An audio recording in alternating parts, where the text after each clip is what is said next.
Keluarga kecil Mas Surya, pesugihan Gunung Kemukus.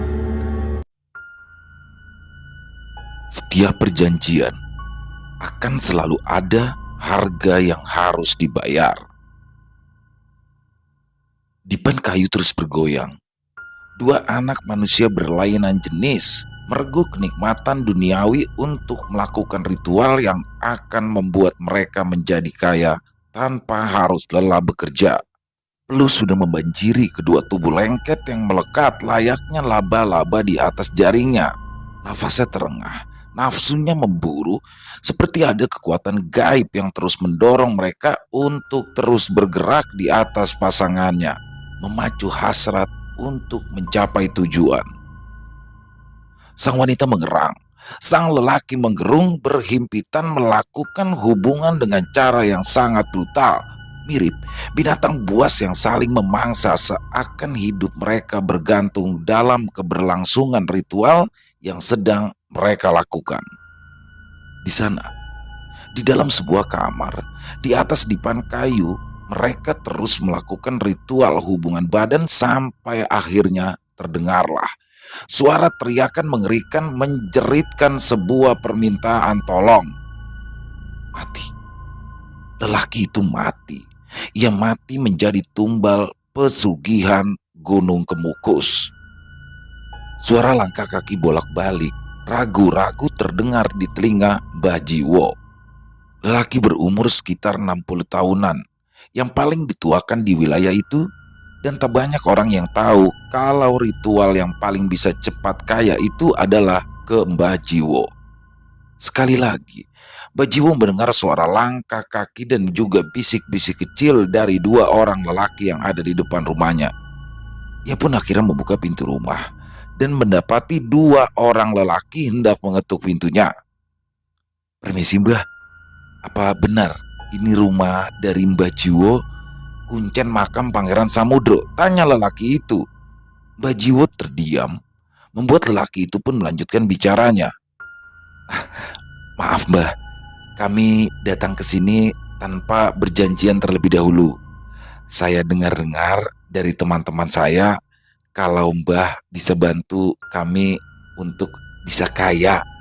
Mbah Jiwo pun masih diam saja. Ia lalu menatap kedua pria itu bergantian sambil menggelengkan kepala. Kemudian meraih kenop pintu berniat menutup kembali pintunya. Namun salah satu lelaki itu menahan pintu agar tetap terbuka dengan mengganjal kakinya di celah pintu.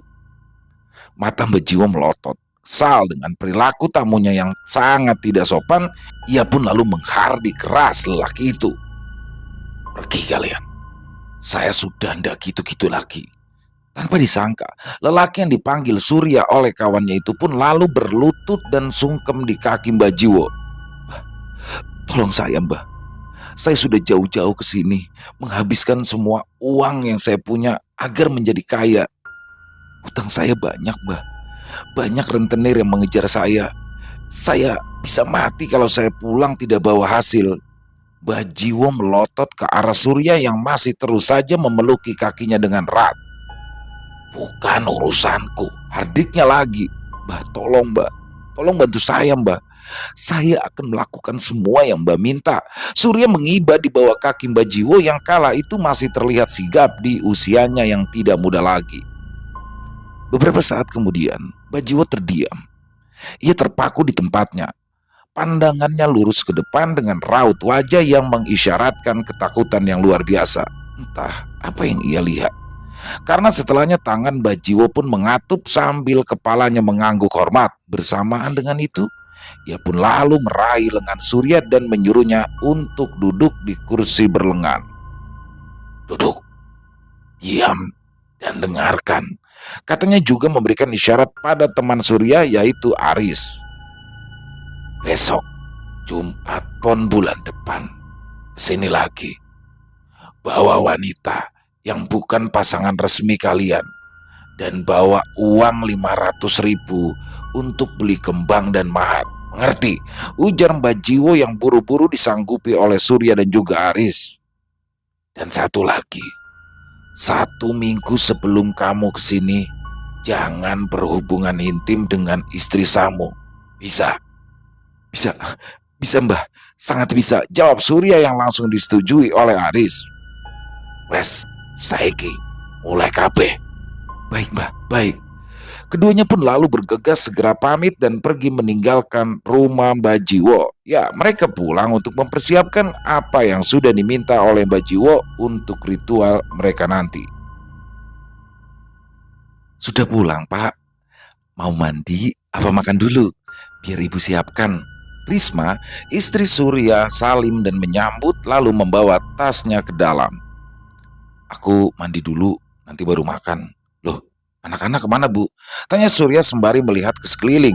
Ia tak mendapati Kirana dan juga Nakula. Ya, anak kembarnya yang biasanya masih menonton TV di ruang keluarga di jam-jam seperti ini. Lagi di kamar, katanya lagi banyak PR. Bisnisnya gimana Pak? Lancar. Lanjut Risma sambil membongkar tas sang suami, mengambil baju kotor dan memisahkan dari beberapa baju yang terlihat masih bersih. Lancar. Bisnisnya lancar. Ya sudah, Bapak tak mandi dulu. Gerah. Buru-buru Surya masuk ke dalam kamar mandi. Risma yang tak merasa curiga sedikit pun lalu bergegas menyusul, menyiapkan baju untuk suaminya dan menghangatkan lauk dan juga sayur untuk mereka makan bersama nanti. Malam sudah larut. Risma kala itu sudah terlelap. Surya pun lalu keluar kamar secara diam-diam dan dia menelpon Aris, meminta Aris untuk mencarikannya pasangan ritual di Gunung Kemukus. Ia berpesan untuk mencarikan pasangan yang benar-benar satu tujuan untuk menjadi kaya bersama dan tak akan berhenti sebelum menyelesaikan 7 kali ritual yang akan dilakukan. Beberapa minggu sebelumnya, berawal dari Pak Siman, salah satu pelanggan yang suka memborong tas hasil produksi di pabrik Surya. Sejak Krismon, usaha Surya melempem dan ketika Pak Siman datang dengan membawakan orderan 1.000 tas, Surya sangat senang. Sudah lama tidak kelihatan, tahu-taunya pesan 1.000 tas saja. Sudah sukses rupanya Pak Siman ini sekarang. Surya sibuk memuji Pak Siman dan menyalaminya dengan semangat. Gak juga Pak, kebetulan ada yang invest di perusahaan saya. Ya makanya saya mau bagi-bagi tas buat karyawan saya, kata Pak Siman sambil tersenyum. Tak jauh dari mereka mengobrol, datanglah segerombolan orang berpakaian preman. Mereka kala itu berteriak marah sambil membanting-banting barang dan juga merusak peralatan pabrik. Beberapa karyawan dibuat ketakutan. Dengan buru-buru, Surya pun segera mengajak preman itu semua masuk ke dalam kantor. Sementara itu, Pak Siman yang masih berdiri itu memperhatikan Surya yang sedang dihajar habis-habisan sampai ia tak sanggup berdiri. Sebelum pergi, seseorang yang tampak seperti pemimpin penagih hutang itu pun memberikan peringatan sekaligus ancaman pada Surya. Besok bayar hutangnya. Kalau tidak, istri kamu akan menjadi jaminannya. Pak Siman dan beberapa karyawan pun lalu menghampiri Surya dan bergegas mengantarnya ke rumah sakit. Apa tidak sebaiknya dilaporkan pihak kepolisian saja Pak? Kata Pak Siman sambil menatap Surya yang terbaring lemah di atas ranjang rumah sakit. Percuma, yang ada malah saya mati atau malah ditangkap polisi karena saya tidak sanggup bayar hutang. Keluh Surya lalu merintih kesakitan ketika banyak berbicara. Makasih ya Pak Siman, sudah bantu saya. Tapi saya ini tidak ada uang sama sekali untuk biaya rumah sakit. Apa dipotong saja dengan pesanan tasnya Pak, untuk ganti uang Bapak yang dipakai bayar biaya rumah sakit ini. Pak Siman pun menggeleng. Tidak usah, tidak usah. Saya ikhlas. Saya hanya prihatin saja sama keadaan sampean sekarang. Saya jadi ingat, dulu Pak Surya ini kaya, sugih, dan sering bantu saya juga. Jadi saat ini gantianlah saya nggak akan bantu sampean Pak. Pak Siman lalu mengungkit kebaikan-kebaikan Surya dulu saat ia belum terjerat hutang. Sudah Pak, jangan diungkit lagi. Saya jadi malu. Sekarang malahan saya yang ngerepotin Pak Siman. Tapi benar Pak, saya benar-benar bingung. Bayar bunga mereka apalagi bayar pokoknya. Duh, apa lebih baik saya kabur ya Pak? Surya lalu menggeleng ketika ia ingat anak-anaknya yang akan pasti jadi sasaran kemarahan dari para preman itu jika ia kabur. Apalagi ancaman tentang istrinya yang mau dijadikan jaminan. Ah, jangan, jangan. Apa sebaiknya saya mati saja? Surya mengajukan ide yang membuat Pasiman ngeri sekaligus iba. Wah, jangan Pak. Jangan sampai bunuh diri Pak. Itu tindakan sia-sia. Hutang Bapak itu tidak akan hilang. Justru keluarga Bapak nantinya yang akan bertambah menderita. Tapi saya bingung Pak. Tidak tahu mesti gimana lagi. Surya menangkupkan tangannya di depan wajahnya dan kini mulai menangis. Pasiman yang merasa iba mencoba untuk menenangkan. Sudah Pak Surya, jangan putus asa. Saya bisa loh membantu, tapi kalau Bapak mau. Di sini kata-kata Pasiman membuat Surya menghentikan tangisnya dan membuat ia serius menyimak kata-kata Pasiman selanjutnya. Karena Pak Surya sudah baik sama saya dulu, jadi akan saya berikan tahu rahasia kenapa saya bisa kaya raya seperti sekarang. Pasiman lalu di sini berbisik kepada Pak Surya. Gunung Kemukus. Saya melakukan pesugihan di Gunung Kemukus. Hingga akhirnya, waktu yang dinanti itu pun tiba. Tepat di malam Jumat Pon, Surya dan Aris pun kembali ke Gunung Kemukus. Mereka sudah membawa uang dan juga kembang seperti yang sudah diminta oleh Mbak Jiwo. Sementara perempuan yang diminta untuk menjalani ritual mereka pun juga sudah dicarikan. Mereka berempat berjanjian bertemu di sebuah warung yang tak jauh dari Gunung Kemukus. Mana orangnya, Riz? Duh, di jam berapa ini? Tanya Surya tak sabar. Sudah, tenang. Coba tak telepon dulu, jawab Aris. Namun, belum sempat Aris menekan tombol telepon, seorang perempuan tiba-tiba menepuk bahunya. Mas Aris yo, aku Erni mas, ucapnya lalu menunjuk perempuan dia di sebelahnya. Dan ini temanku, Winda. Sudah lama nunggunya ya? Lanjut Erni balik bertanya.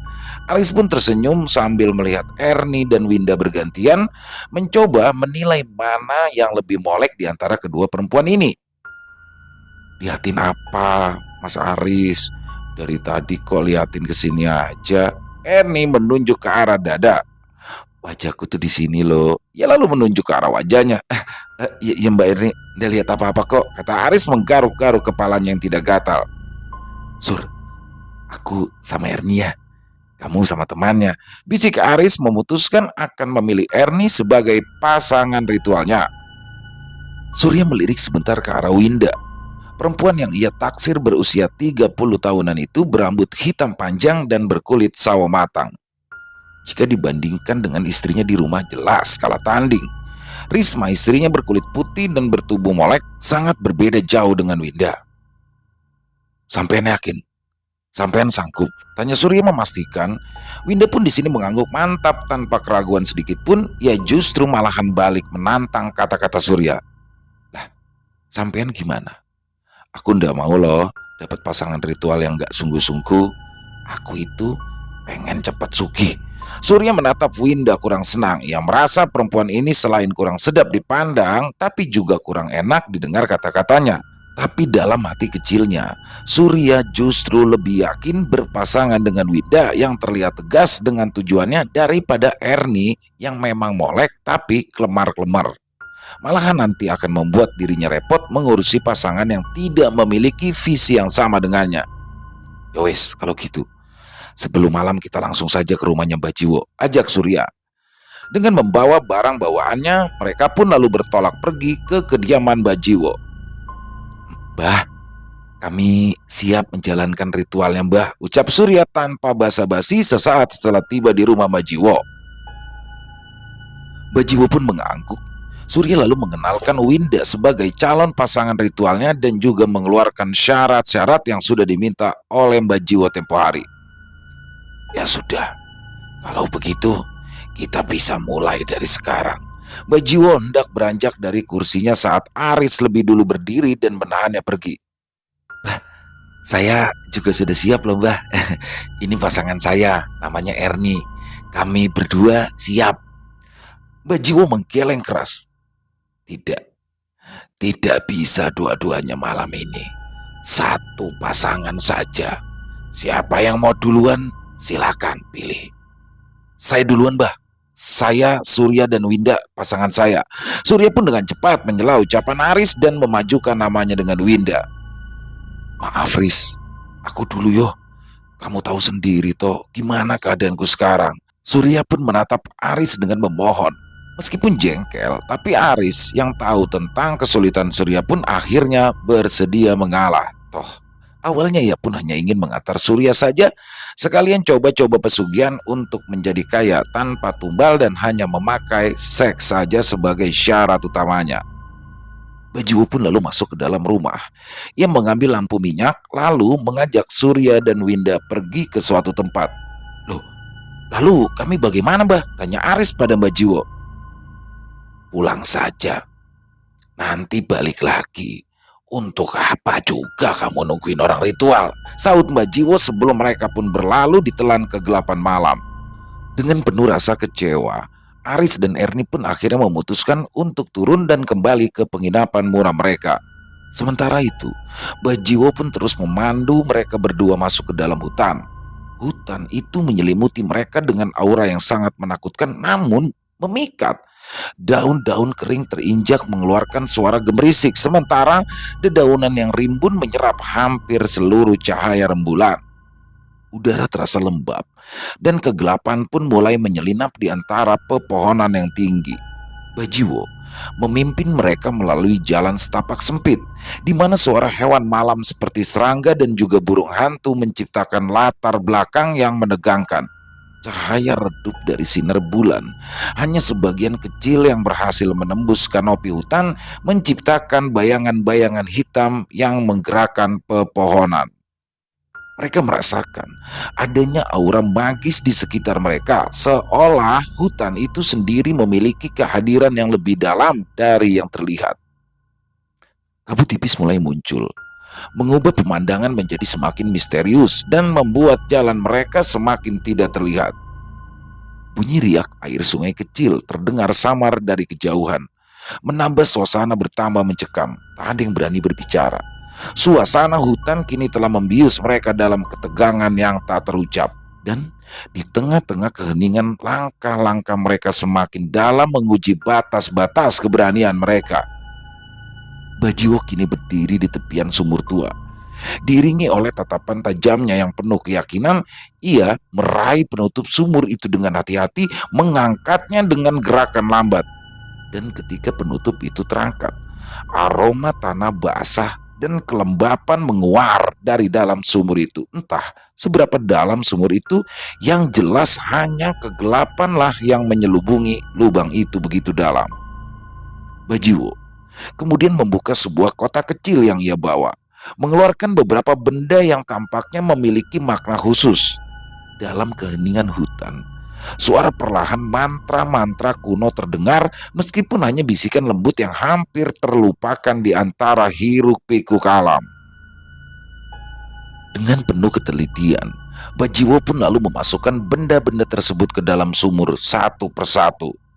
Setiap benda dijatuhkan dengan hati-hati, disertai dengan gerakan tangan yang penuh rahasia. Ada sesuatu dalam ekspresi wajahnya yang mengisyaratkan sebuah kengerian yang dalam, seolah-olah ia berkomunikasi dengan kekuatan gaib yang ada di dalam sumur itu. Kemudian, dengan hati-hati, ia pun menarik tali sumur untuk mengangkat air yang ada di dalam ember. Maju, maju kalian ke sini. Bajiwo memanggil Surya dan Winda. Kemarikan kembang yang sudah kamu bawa tadi, katanya pada Surya. Surya pun segera memberikan satu kantong plastik berisikan kembang pada Bajiwo. Dengan mulut komat kamit, Bajiwo pun mengambil sejumput kembang 7 rupa dari dalam kantong plastik, menaruhnya di ember penuh lumut itu dan membacai mantra di atasnya. Kamu, panggil Bajiwo, diikuti Winda yang menunjuk dirinya sendiri. Ya, sini kamu, Duk. Panggilnya pada Winda yang menatap Bajiwo penuh rasa ingin tahu. Basuh tubuhmu dengan air ini. Basahi semuanya, rambut, wajah, seluruh badan. Lalu Gosok alat vitalmu dengan air ini. Winda sempat tertegun ketika Mbak Jiwo memintanya melakukan sesuatu yang sangat vulgar di depan dua laki-laki yang ada di hadapannya. Cepat lakukan sebelum malam semakin larut. Jangan buang-buang waktu. Mau ritual tidak? Hardik Mbak Jiwo. Mbak, cepat Mbak. Balik badan saja kalau risih, kata Surya dengan tidak sabar pada Winda. Melihat kedua lelaki ini tidak sabaran, Winda pun segera saja berbalik dan melakukan semua apa yang diminta Mbak Jiwo. Begitu saja lama. Nanti juga orang ini akan lihat, kata Mbak Jiwo kepada Winda yang dinilainya memperlambat proses ritual mereka. Dan kini, giliran Surya yang melakukan ritual basuh raga seperti yang sudah diperintahkan oleh Mbak Jiwo. Ketika keduanya sudah selesai, Surya dan Winda pun merapal mantra yang sebelumnya telah diajarkan oleh Mbak Jiwo. Dan setelahnya, Mbak Jiwo pun kembali menutup sumur itu dan melakukan gerakan tapa di kepala dan dada menunduk pada sumur yang ditutupnya. Ikut saya cepat. Mbak Jiwo kembali bergerak sigap menembus hutan. Kita mau kemana Mbah? Tanya Winda sambil menatap ngeri ke sekelilingnya yang sangat gelap, namun kala itu tak ada jawaban dari Mbak Jiwo. Ia sebentar menoleh ke arah Winda dengan raut wajah sinis sebelum akhirnya melanjutkan kembali perjalanan. Berjalan di tengah hutan dari sumur menuju bilik tempat ritual kedua dilakukan terasa semakin terpencil dan suram. Pepohonan yang rapat membentuk kanopi tebal menutupi hampir seluruh cahaya rembulan yang mencoba masuk. Di baliknya, sinar-sinar cahaya bulan berjuang keras untuk menembus rapatnya daun-daun yang tumbuh dengan liar. Langkah Mbak Jiwo, Surya, dan Winda pun terdengar samar di atas lapisan dedaunan yang telah mati dan sudah berlumut. Di kanan kiri, semak-semak dan tumbuhan liar yang tak terurus membentuk dinding alami menciptakan koridor gelap yang sangat menakutkan. Ketika mereka bergerak maju, suara hewan-hewan hutan mulai bergema di sekitaran mereka. Riak air sungai kecil terdengar samar di kejauhan. Bau tanah basah dan aroma dedaunan basah mengisi udara membuat suasana semakin mencekam. Jalan yang mereka tempuh semakin menyempit dan suasana semakin hening. Cahaya redup bulan berubah menjadi bayangan-bayangan yang sangat menakutkan ketika hutan mulai menelan mereka. Perjalanan yang semakin jauh hanya menambah ketegangan di antara mereka, seolah-olah alam itu sendiri memperingatkan akan adanya sesuatu yang ganjil di tempat yang mereka tuju. Melintasi rimbunnya pepohonan, menyusuri jalan yang terbentuk dengan alami di tengah hutan yang gelap.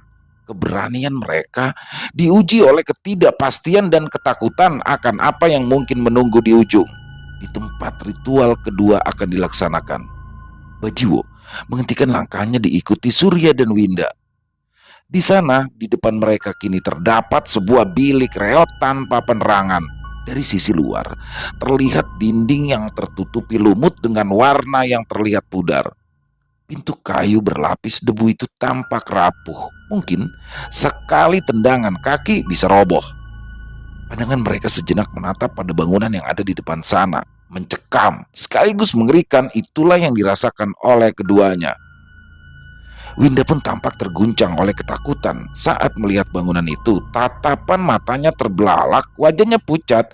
Dia merasa seperti terhisap dalam gelap yang tak terduga. Rasanya ia bisa mendengar bisikan-bisikan gaib yang menghantui, menggetarkan hatinya seolah memanggil dari dalam bangunan. Hawa dingin yang menusuk, seperti ada kehadiran sosok lain yang mengintai, seolah waktu terasa berhenti di saat ia berdiri di depan bangunan itu. Dipenuhi rasa takut yang mendalam tanpa alasan yang pasti. Setiap langkahnya terasa semakin mencekam, rasanya seperti ada sesuatu yang gelap dan sangat mengerikan yang menunggu kedatangannya. Winda tak bisa menghilangkan rasa ketidaknyamanannya, terjebak dalam kecemasan yang menyelimuti pikiran dan hatinya secara menyeluruh. Di dalam bilik reot itu, udara pun terasa hening dan terisi dengan aroma dupa yang menyengat. Cahaya remang yang hanya berasal dari lampu minyak tua yang dinyalakan Mbak Jiwo menciptakan bayangan aneh di dinding. Di satu sudut ruangan lain, terdapat sebuah dipan usang dengan kain berdebu yang tergulung di ujungnya. Di tengah-tengah ruangan, tumpukan sesajen lengkap dengan dupa dan juga kembang yang disusun rapi di atas lembar kain berwarna merah terletak dengan simetri yang khas ritual. Bajiwo duduk di tengah-tengah tumpukan itu, menatap kedua pasangan dengan tatapan tajam tapi penuh makna. "Duduk di sana," ucap Mbak Jiwo menunjuk ke arah karpet usang yang tergeletak di sisi lain ruangan.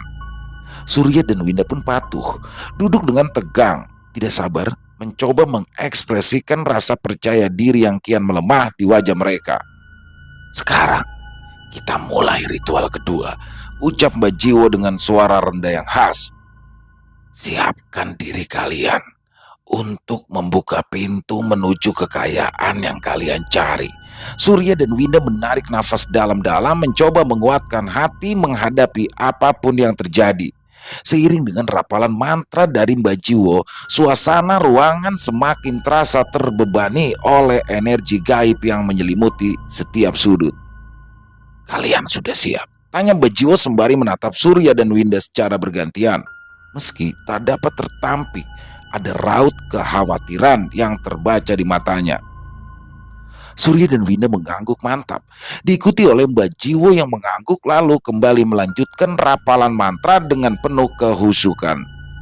Di tengah ritual yang semakin dalam, suara alam hutan di luar bilik terasa semakin samar, seakan-akan dunia luar tak lagi menjadi kenyataan bagi mereka. Dan di saat yang sama, kehadiran sesuatu yang tak kasat mata tapi terasa begitu kuat membuat bulu kuduk mereka berdiri. Tak lama setelah semua rapalan mantra sudah dilantunkan, Bajiwo pun meninggalkan keduanya dengan beberapa pesan yang harus mereka lakukan. Surya dan Winda berusaha keras untuk tidak lupa apa saja yang telah dipesankan oleh Mbak Jiwo sebelumnya. "Mbak, sekarang kita lakukan apa yang sudah dikatakan Mbak Jiwo." "Siap ya Mbak?" tanya Surya duduk di depan kayu. Winda pun mengangguk dan tanpa berbasa-basi lagi, ia pun melepaskan semua pakaian yang melekat di tubuhnya. Surya mengikuti apa yang sudah dilakukan perempuan itu. "Kita lakukan ini demi sukses Mbak. Jangan mikir macam-macam," kata Surya ketika ia mulai menindih. Perlu mulai bercucuran meskipun udara malam itu begitu dingin. Suara keriatan dipan kayu mengiringi keduanya dengan irama dan tempo yang sama dengan gerakan tubuh mereka. Sedangkan penerangan hanya menggunakan cahaya lampu minyak yang ditinggal oleh Mbak Jiwo, memberikan temaram yang membuat Winda tak bisa melihat dengan jelas wajah Surya. Winda berusaha menegaskan pandangannya, menajamkan sampai matanya mampu beradaptasi dengan kegelapan. Di sana, awalnya Winda melihat wajah Surya terlihat biasa-biasa saja, namun perlahan wajah Surya mulai berubah menjadi sesuatu yang tak manusiawi.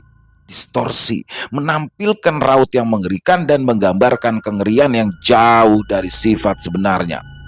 Matanya tajam, memancarkan kilatan aneh seperti ada energi yang menakutkan. Tak ada ekspresi empati, hanya dingin dan kejam. Surya memandangi Winda dengan tatapan mengintimidasi, mulutnya tertarik ke atas, menyembulkan senyuman seram tak wajar, memperlihatkan deretan gigi-gigi tajam dan berwarna merah gelap. "Kau tidak bisa lari lagi dari sini." Desi suara Surya terdengar berat, bergema seolah-olah bukan manusia yang berbicara. Winda ketakutan dan terjebak dalam kebingungan yang mendalam, merasa seperti kehadiran Surya berubah menjadi ancaman yang akan mengancam nyawanya. Ia berusaha mundur, mencoba melepaskan diri dari tindihan lelaki itu, namun tubuhnya terasa kaku dan tidak bisa bergerak. Sekali lagi, Winda melihat mata Surya kini menyorotkan sebuah kengerian yang tidak tergambarkan. Wajah yang semakin menakutkan itu semakin dekat. Rasa tak berdaya semakin memuncak, terjebak dalam kengerian yang tak terkendali, seolah tenggelam dalam mimpi buruk yang nyata. Membuat Winda akhirnya memutuskan untuk memejamkan saja matanya dan mengabaikan semua, mencoba menjalani ritual yang sedang mereka jalani. Suara dipan kayu semakin ribut bersautan dengan nafas Surya yang terengah-engah menuju puncak. Winda berjengit membuka matanya saat Surya lepas dan meraung seperti layaknya binatang mengamuk di atasnya. Winda sempat terpaku sesaat, Ketika ia melihat ternyata bukan Surya yang kala itu sedang berada di atas tubuhnya, melainkan sosok hitam berbulu lebat menyerupai monyet dan berwajah mengerikan. Giginya bertaring tajam dengan liur yang menetes menjijikan. Matanya merah, semerah darah dengan bulu menutup hampir seluruh wajah serta tubuhnya. Sosok itu menyeringai membalas tatapannya, membuat Winda hampir muntah membayangkan dirinya baru saja berjunub dengan makhluk itu. Seketika Winda pun menutupi wajahnya dengan kedua telapak tangannya. "Mbak, mbak, sudah selesai mbak. Duduk cepat mbak." Wajah Surya yang masih terengah menatap Winda dengan bingung. "Banyak ketiduran ya tadi. Ayo cepat mbak, baca mantranya. Lalu raupkan cairan mbak ke wajahku, dan aku raupkan cairanku ke wajah mbak." "Sukiku, suki gunung, suki lemah, suki banyu," ucap Surya yang lalu diikuti Winda. Surya lalu mengelap cairannya dengan tangan dan meraupkannya ke wajah Winda. Setelah itu Surya meraih tangan Winda dan cepat-cepat melakukan hal yang sama pada dirinya sebelum cairan itu mengering. Winda yang masih terlihat bingung terus saja menatap wajah Surya. "Mas," tanyanya ragu-ragu. "Apa mbak?" Winda menatap Surya, kemudian ia urung bertanya. Nggak jadi mas," katanya menggeleng pelan. "Ya sudah kalau nggak jadi, sekarang kita lakukan lagi. Dan kali ini mbak yang mimpin. Tadi Mbak Jiwo bilang kan satu-satu. Satu mbak, satu saya, sampai 7 kali sampai subuh datang. Gayanya juga sudah dipesankan oleh Mbak Jiwo. Gaya 1, 2, sampai 7 pun tidak bisa ditawar." Winda mengangguk. Ia pun lalu duduk di atas tubuh Surya seperti yang sudah dipesankan Mbak Jiwo tadi. Tubuh keduanya kembali bergerak, tapi kali ini Winda lah yang mengatur tempo, bergerak cepat untuk menyelesaikan ritual ini. Di bawah tubuh Winda, Surya melihat ke arah atas. Perempuan itu terlihat sedang menikmati, bergerak semakin cepat hingga dipan kayu reot itu berguncang hampir rubuh. Surya sampai harus menahan gerakannya di pinggang. Tak lama, Surya terkejut. Ia merasa jika tubuh Winda terasa begitu dingin. Surya pun membuka mata memastikan di sana Winda sedang menatapnya dengan tatapan ngeri. Wajah Winda menyeringai, kulitnya pucat seperti mayat bertabrakan dengan garis bibirnya yang terlipat menghasilkan senyum keji yang memperlihatkan deretan gigi-gigi tajam. Rambut kusutnya menambah kesan kengeriannya, dan tak hanya itu saja, kukunya yang panjang dan hitam itu mulai menyentuh dada Surya, menimbulkan dua sensasi yang berbeda. Ya, Surya merasakan adrenalinnya melonjak, kulitnya merinding saat kuku-kuku hitam yang panjang itu mulai menyentuh dadanya. Kedua sensasi yang bertentangan mendominasi pikirannya. Ada ketakutan yang tak terhindarkan, gemetar dan terbelenggu. Sementara keingintahuan juga menyelip, meracuni pikirannya dengan pertanyaan tentang siapa sebenarnya sosok mengerikan ini. Perpaduan antara ketakutan dan juga rasa ingin tahu memenuhi hatinya, menciptakan gelombang sensasi yang bertentangan dan juga membingungkan. Surya terdiam dalam kepanikan saat kuku-kuku hitam yang menyentuh dadanya kini mulai meluncur perlahan, meninggalkan goresan-goresan kecil yang menusuk kulitnya. Sensasi dingin dan menusuk itu merambat perlahan ke dalam tubuhnya, membiusnya dengan keheranan. Ya, makhluk serupa Winda dengan senyum yang menyeramkan mulai mengeluarkan suara serak dan juga merdu yang terdengar serupa jeritan jiwa yang seolah terpenjara. Bayangan gelapnya meluas di dinding, menyelimuti ruangan. Surya terjebak dalam ketakutan. Dihadapkan pada wujud mengerikan yang mengancam untuk menelan segala yang ada di depannya. Surya memejamkan matanya, ia ketakutan. Hal ini pun sudah diperingatkan oleh Mbak Jiwo sebelumnya, bahwasanya mereka yang tak kasat matalah yang sebenarnya melakukan ritual bersama mereka, melayani mereka dengan berhubungan badan, dengan imbalan akan menjadi kaya raya.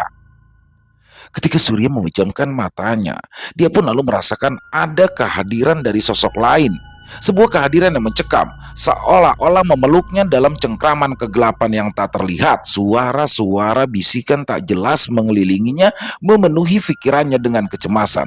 Satu hal yang dia ingat tentang perkataan Bajiwo, Jika ritual ini melibatkan makhluk tak kasat mata, mereka yang memerintah dan mereka yang memberikan imbalan, Surya terpejam. Mencoba mengabaikan semuanya, berfokus pada ritualnya dan berharap selesai dan segera menuai hasilnya. Sampai terdengarlah suara geraman yang menggema, menandakan jika ritual itu telah selesai. Tapi ketika Surya membuka mata, ia diperlihatkan dengan pemandangan yang sangat mengerikan. Winda kini berubah menjadi sosok perempuan yang sangat mengerikan. Kulitnya terkoyak, gigi tajam menonjol dan matanya merah menyala. Namun hal itu hanya sesaat, karena beberapa detik setelahnya semuanya pun kembali seperti semula. Winda kembali pada wujud sebenarnya, masih tanpa busana di atas tubuh Surya. Menjelang pagi, ketika Surya mulai membuka matanya, lagi-lagi gambaran kengerian itu muncul di dalam pikirannya, membuat jiwanya terguncang, merasai, meregu kenikmatan bersama sosok mengerikan beraroma perengus dan amis darah. Tapi Surya masih mencoba untuk menahan diri agar tetap kuat, karena ia sadar jika ketakutannya itu hanya akan mengganggu. Beberapa saat kemudian, ketika Mbak Jiwo sudah berada di dalam gubuk reot yang dipenuhi dengan aroma sumpek, sebelum berucap, Mbak Jiwo memandang Surya dan juga Winda. Dalam perjanjian ini, ada harga yang harus dibayar. Tapi selama kalian yakin bisa menyelesaikan 7 ritual, percayalah, apapun yang kalian inginkan akan mengalir sendiri, termasuk kaya 7 turunan. Terlihat raut kegembiraan terpancar dari wajah Surya dan Winda setelah mendengarkan kalimat dari Mbak Jiwo. Tapi yang jadi kecemasan dan kekhawatirannya, harga apa yang harus mereka bayar? Surya pun lalu mengajukan pertanyaan. Maaf, maksudnya harga yang harus dibayar itu apa ya, Mbak? Sebelum menjawab, Mbak Jiwo pun sejenak menatap Surya, lalu pandangannya beralih keluar jendela sembari berucap dengan suara lirih namun masih bisa didengar oleh Surya dan juga Winda dengan jelas. Nyowo. Mendadak suasana terasa hening, tak ada percakapan, hanya terdengar dengusan nafas mereka bertiga. Surya dan Winda bertarung pada pikiran masing-masing. Mbak Jiwo berbalik. Tidak usah khawatir. Yang penting kalian itu percaya dan yakin. Jangan sampai berhenti di tengah jalan jika tidak ingin musibah besar menimpa keluarga kalian. Dan satu peringatan lagi, ucap Mbak Jiwo dengan tegas sembari menatap mereka berdua. Disambut anggukan kepala Surya dan Winda, tanda mengerti. Kekayaanmu itu adalah janji mutlak dari ritual ini. Besok, kalau salah satu dari kalian mendapatkan rezeki besar, itu harus dibagi, wajib. Harmonisnya kalian itu adalah kunci selamat dari petaka. Harmonis? Maksudnya, Mbak? Winda yang dari tadi diam kini pun ikut andil bertanya karena ia memang sangat penasaran. Mbak Jiwo pun berdiam. Intinya, kalian tidak boleh berhubungan badan bersama pasangan resmi kalau... Intinya, kalian tidak boleh berhubungan badan bersama pasangan resmi kalian. Kalau melanggar, berarti gagal. Surya dan Winda saling pandang. Terlihat dari keduanya memancarkan raut rasa khawatir dan cemas. Khawatir jika Risma, istri dari Surya, curiga dan cemas kalau Surya dituduh punya selingkuhan. Tapi setelah beberapa kali berpikir, akhirnya sementara rasa khawatir dan juga cemas itu ia abaikan. Surya pun fokus pada apa yang sedang ia kerjakan sekarang. Begitupun dengan Winda. Winda dan Surya pun mengangguk. Mereka mencoba menangkap makna dari kalimat ancaman yang terdengar begitu jelas. Mbak Jiwo bangkit dari duduk lalu mengeluarkan 2 bunga kantil dari saku surjan bermotif lurik, menyerahkan kepada Surya dan Winda dengan penuh kehati-hatian, seolah memberikan amanah yang sama beratnya dengan tanggung jawab mereka. Ini kembang kantil, simbol dari ikatan spiritual antara kalian berdua, ujar Mbak Jiwo seraya memberikan bunga tersebut. Kembang ini untuk jalinan kekuatan yang tidak boleh dipisah. Karena ini besok bakal menjadi petunjuk. Jadi jangan sampai hilang. Lanjut Mbak Jiwo sambil menatap keduanya dengan mantap. Surya dan Winda pun menerima kembang itu dengan hati-hati, diikuti oleh senyum dan juga anggukan kepala Mbak Jiwo. Sekarang, jaga ikatan ini dengan baik. Dan ini adalah kunci dari segalanya. Sampai di sini. Apa ada yang mau ditanyakan lagi, Mas, Mbak? Tanya Mbak Jiwo seraya menatap mereka berdua bergantian. Winda pun menarik nafas dalam-dalam, lalu ia berdehem. Begini Mbak, ketika ritual tadi, kok saya melihat Mas Surya berubah jadi sosok yang mengerikan ya Mbak. Ucapnya pelan, berusaha menahan cemas yang kala itu memenuhi benaknya. Sejenak, Mbak Jiwo memandangi Winda dengan seksama, mencerna kalimat dengan hati-hati sebelum menjawab. Itu sudah biasa terjadi dalam ritual ini. Jadi sampean tidak usah khawatir. Winda mengangguk namun ekspresinya masih dipenuhi kekhawatiran. Saya takut Mbak. Mbak Jiwo tersenyum mencoba untuk menenangkan. Ritual ini adalah ujian nyata bagi kalian. Sudah sewajarnya jika kalian merasakan ada hal yang tak biasa. Tapi yang penting, kalian harus tenang dan tetap yakin jangan sampai ketakutan kalian mengganggu proses ini. Winda pun mengangguk mencoba menerima jawaban yang mungkin kurang masuk akal, tapi tetap saja rasa takutnya masih melingkupi pikirannya, meninggalkan ketidakpastian dalam perjalanan ritual yang sudah mereka lalui. Bajiwo lalu beralih menatap Surya. Yang kamu lihat tadi apa? Surya pun sedikit gelagapan. Anu Mbah, Surya mencoba mengingat-ingat. Tadi saya lihat Winda itu berubah jadi sosok yang mengerikan Mbah.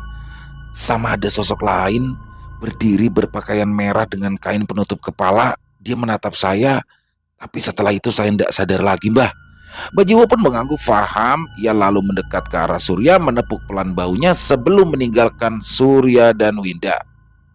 Yowes, istirahat dulu. Besok kita sambut hari baru untuk melanjutkan perjalanan. Setelah mengalami peristiwa di luar nalar dalam ritual, Surya dan Winda pun kembali ke rumah masing-masing. Tak dipungkiri, rasa khawatir itu juga masih menyelimuti keduanya. Air hangat menyentuh tubuh, membawanya ke dalam suasana yang lebih tenang. Surya berusaha keras untuk membersihkan diri dari segala bekas ritual yang tersemat di tubuhnya, menghapuskan jejak energi yang masih melekat. Setelah mandi dan makan malam bersama keluarganya, Surya pun memutuskan untuk sejenak duduk bersama, mencoba untuk menciptakan suasana hangat bersama istri dan juga kedua anak kembarnya. Kirana pun lalu mendekat dan duduk di sebelah Surya. Bapak gimana kabarnya? Tanyanya dengan sorot mata penuh kerinduan setelah beberapa hari ditinggal ayahnya itu. Surya pun tersenyum, mencoba menutupi ketegangan. Bapak baik. Kirana sama Nakula gimana? Ya, Kirana dan Nakula pun akhirnya mulai menceritakan aktivitas di sekolah mereka dengan seru layaknya anak pada umumnya.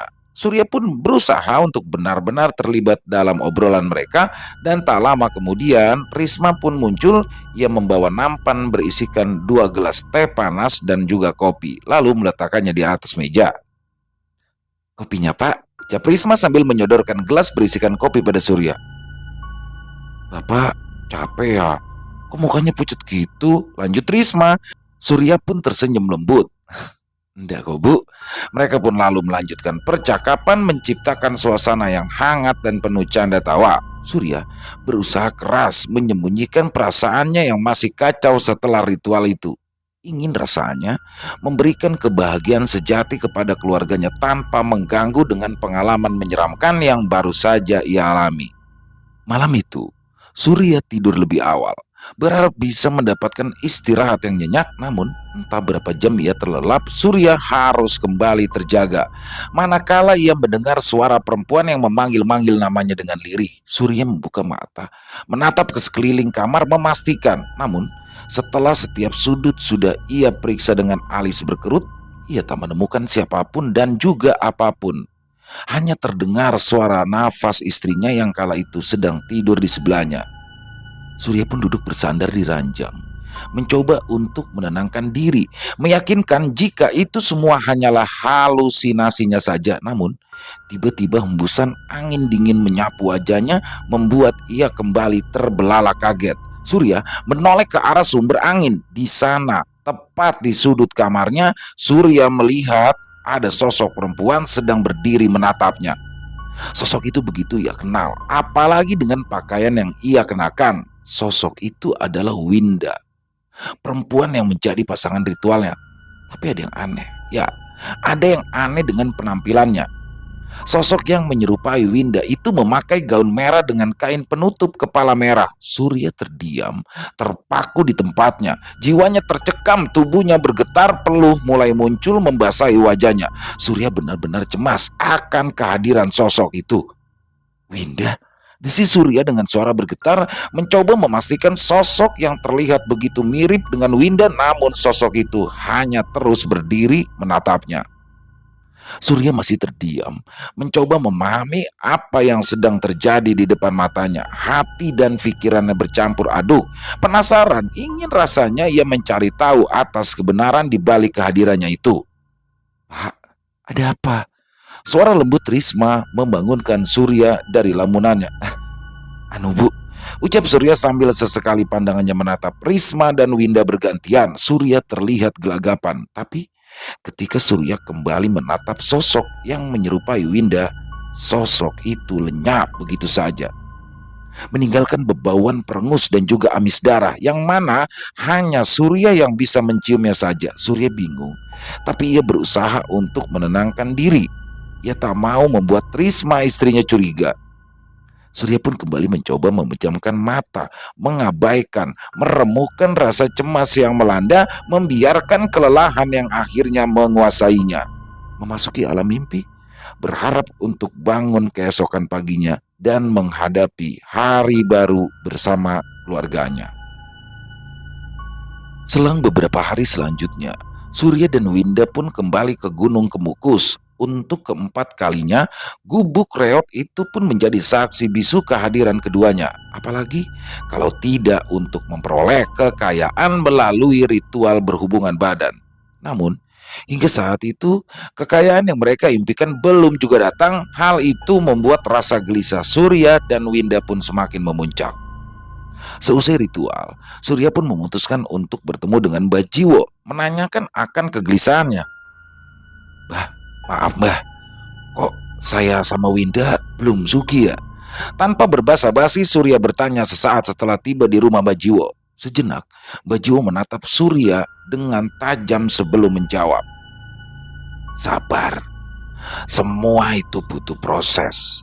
Harus dijalani sampai 7 kali. Dan setiap pasangan itu berbeda-beda. Tidak semua berhasil dari ritual pertama ataupun kedua. Bisa saja sukimu itu setelah melakukan ritual terakhir. Tapi tidak ada yang tahu.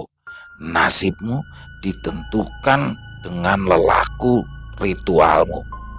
Yang penting, kalian percaya dan yakin besok bakal datang sendiri kekayaan itu. Lanjut Bajiwo. Surya pun juga menyadarinya jika perjalanan belum berakhir. Ia dan Winda pun masih di tengah-tengah cerita yang belum selesai dan kuncinya adalah yakin dan juga percaya pada ritual yang mereka jalani. Dan benar saja, tepat setelah ritual kelima, kabar gembira pun menghampiri mereka berdua, lebih tepatnya pada Winda. Ia mendapatkan warisan berupa tanah dan juga emas batangan dari Pak D-nya yang tidak memiliki keturunan. Kamu beneran, Win? Tanya Surya dalam telepon tanpa berbasa-basi. Winda pun diam sejenak. Iya mas, aku juga ndak nyangka loh bisa dapat warisan tanah sama emas batangan. Alhamdulillah Gusti. Surya begitu gembira. Win, kamu ndak lupakan sama perjanjian kita? Lanjut Surya kali ini dengan suara lebih pelan. Iyo mas, ya makanya itu aku telepon kamu buat ngasih kabar. Ya sudah, kalau gitu kamu yang atur saja. Aku masih ada tanggungan pesanan tas. Nanti kabarin lagi, jawab Surya sebelum ia menutup telepon. Waktu pun berlalu, warisan tanah dan emas sudah Winda bagi dengan Surya, sementara ritual yang keenam juga sudah mereka jalani. Begitupun dengan kehidupan Surya di tahun itu, semuanya berubah drastis. Surya mendapatkan kekayaan yang tidak terduga. Tiba-tiba, ada seorang investor yang ingin berinvestasi di perusahaan Surya. Hal itu membuat Surya begitu senang dan ingin segera memberikan kabar kepada Winda. Begitu telepon diangkat, bukan, bukan kabar baik yang didengar Surya dari bibir Winda, melainkan sebuah kabar buruk. Entah sejak kapan, yang jelas Winda mulai mendapatkan teror dari makhluk berbulu lebat seperti manusia bertanduk yang menyerupai monyet, persis seperti yang pernah ia lihat sebelumnya ketika ritual di Gunung Kemukus. Dan ternyata memang bukan Winda saja yang mendapatkan teror dari makhluk penghuni Gunung Kemukus itu. Memang setelah mereka menjalani ritual keenam, di mana di ritual keenam itu mereka berdua banyak sekali mengalami kejadian-kejadian janggal yang mana tidak mereka temui di ritual-ritual sebelumnya. Bahkan Surya kala itu sampai berteriak-teriak minta tolong karena saking ketakutannya melihat makhluk penghuni Gunung Kemukus itu ingin mencelakainya ketika sedang melakukan ritual. Dan hal itulah yang membuat kini mereka berdua mulai mendapatkan teror-teror yang sangat mengerikan. Ternyata kedatangan makhluk-makhluk itu bukanlah tanpa alasan. Ya, seperti apa yang sudah dikatakan oleh Mbak Jiwo di awal ritual, jika akan ada yang harus dibayar, dan itu adalah nyawa. Nyawa yang diminta di sini adalah nyawa dari anak Surya. Dengan tegas Surya pun menolaknya, bahkan Surya mencoba untuk melawan mereka, hingga tak lama kemudian Surya pun mulai jatuh sakit. Penyakitnya pun tidak jelas karena beberapa kali ia mencoba untuk memeriksakannya ke rumah sakit, tapi pihak dokter menyatakan bahwa tak ada penyakit serius yang diidap oleh Surya. Berbulan-bulan, Surya terbaring lemah di atas ranjangnya, menahan sakit yang tidak jelas. Risma sang istri pun tetap setia untuk merawat suaminya. Di mata keluarganya, Surya adalah sosok kepala keluarga yang bertanggung jawab dan juga sangat mencintai anak dan istrinya. Tanpa mereka tahu apa yang sudah dilakukan Surya di balik kesuksesannya saat ini. Dan puncaknya, Surya pun lalu menghembuskan nafas terakhirnya dengan cara yang sangat mengenaskan. Menurut narasumber, Winda pun mengalami hal yang serupa dengan Surya. Dan untuk Mbak Jiwo, tak ada yang tahu lagi keberadaannya saat ini. Selesai. Wow, luar biasa. Pesugihan Gunung Kemukus, ya, lagi-lagi pesugihan, tapi ini unik ya. Pesugihan ini cukup unik, tapi mohon maaf ya, karena memang tadi banyak adegan dewasa, memang jenis pesugihan Gunung Kemukus itu seperti itu. Jadi jangan sampai lah, iblis setan itu penuh dengan tipu daya. Jadi rayuannya, siapa sih yang nggak mau mendapatkan kekayaan dengan cara yang nikmat, dengan cara yang enak? Itu tipu daya banget ya. Pasti kan pikiran orang pasti, terutama orang yang lagi kesusahan, jangankan orang yang kesusahan, orang yang lagi gak kesusahan aja pasti akan berpikir enak banget ya, udah enak dapat uang lagi di sini. Di sini yang tipu daya iblis. Jadi secara ritual itu sebenarnya bukanlah mereka berdua yang melakukan, tapi ada satu sosok atau satu makhluk dari penghuni Gunung Kemukus itu yang masuk ke dalam tubuh salah satunya, dan itu bergantian, makanya itu tidak dilakukan satu kali. Jadi sesungguhnya si pelaku itu melakukan hal itu dengan penduduk Gunung Kemukus itu melalui media yang dibawa yaitu pasangannya. Jadi jangan deh. Bahkan Surya sendiri pun diikuti sampai ke rumahnya. Dan seperti pesugihan-pesugihan lain, tidak akan pernah ada pesugihan yang tidak memakai tumbal. Jadi pada akhirnya Surya pun ya harus merelakan nyawanya, dan untungnya anggota keluarganya terutama anak-anaknya tidak ada yang meregang nyawa. Jadi Surya lah si pelaku yang mendapatkan akibatnya. Jadi aduh, pokoknya teman-teman jangan sampai ya Nauzubillah min dzalik, jangan sampai kita semua terpengaruh atas tipu daya, bujuk rayu dari iblis tersebut.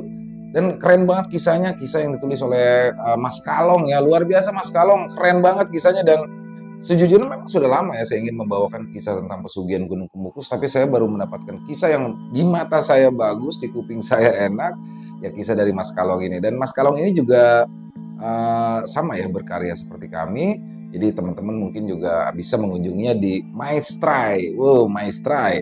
Silakan dan sukses buat Mas Kalong di semua bidangnya. Dan buat teman-teman mungkin yang punya komentar lain, punya pendapat lain tentang kisah yang barusan saja saya bawakan, silakan bisa dituliskan komentarnya di kolom komentar, ataupun hanya sekedar saling menyapa, silakan. Insya Allah kami akan membalasnya satu persatu.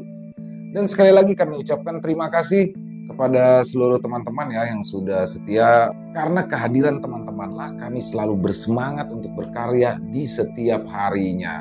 Banyak sekali ya kami mencoba untuk ini masukan dari teman-teman. Ada juga tuh yang kasih masukan untuk ada dong sesi sapa-sapa lagi. Dulu pernah ada ya, tapi insya Allah nanti kita akan ke depannya kita akan coba setting lagi untuk sesi sapa menyapanya seperti di radio-radio zaman dulu. Memang ini konsepnya kan seperti itu. Dan silakan buat teman-teman yang sudah merasa terhibur dengan kisah barusan, bisa diklik tombol like-nya, tombol jempolnya. Bisa juga, boleh juga dong di-share untuk link videonya ke teman-teman yang lain agar yang lain juga ikut menikmati. Buat yang punya kisah, silakan bisa dikirimkan kisahnya ke kami yang berdasarkan kisah nyata ya dari pengalaman pribadi. Pribadi di sini bisa pribadi diri sendiri, bisa pribadi teman-teman. Silakan bisa dikirimkan ke kami melalui nomor telepon yang ada di bawah sini. Jadi bisa dalam bentuk tulisan boleh, dalam bentuk audio atau rekaman suara boleh, bebas, senyamannya teman-teman aja. Dan buat yang sudah mengirimkan kisah kami ucapkan terima kasih. Buat yang sudah mengirimkan kisah tapi belum dibawakan, kami mohon harap bersabar karena memang butuh waktu ya untuk penggarapannya. Dan mungkin yang baru bergabung silakan bisa diklik tombol merah subscribe-nya. Jangan lupa lonceng notifikasinya juga dinyalakan agar teman-teman selalu mendapatkan notifikasi dari konten-konten yang akan kami upload selanjutnya setiap jam 9 malam untuk Ilo Bercerita ini, untuk channel Ilo Bercerita ya. Dan di akhir kata saya Ilo mengucapkan permohonan maaf apabila ada kata-kata saya yang salah, apabila ada kata-kata saya yang kurang berkenan di hati teman-teman dalam pembawaan kisahnya barusan. Saya mohon dibukakan pintu maaf yang seluas-luasnya karena saya hanyalah manusia biasa, tempatnya salah dan dosa. Dan sampai jumpa lagi di konten-konten kami selanjutnya yang pasti tidak kalah serunya, yang pasti tidak kalah horornya, masih bersama saya Ilo di Ilo Bercerita. Salam sehat, sukses selalu untuk kita semua. Amin, amin ya robbal alamin. Wassalamualaikum warahmatullahi wabarakatuh.